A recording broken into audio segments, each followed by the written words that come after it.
Ay baba. Günün mübarek. Günün mübarek. Açın mübarek. Papaz. Hortuna bak. Saat 4 pişirirler bak. Hortuna bak. Allah şafa versin. Ölme yaşadığına dur. Hadi be bak. Hortuna Buna bak. bak. Ay baba. Buna bak. hortuna Gününe bak. 4 pişirirler bak. Bak seninle altına. Baba bak. Hayır hayır. Saat günün mübarek görsen mi? Görsen mi?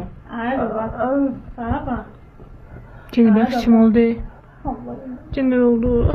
Hadi be. Ay baba bak. Tortunu çağır say baba. Ay Yusuf alıp bunu tez ortasına getir koy. Yaşa ölme. Ay çamur pişirir. Peyak biçim oldu korkma. Ay kendi kalkırdın ha. Bak hortunu yaptım. Ay baba.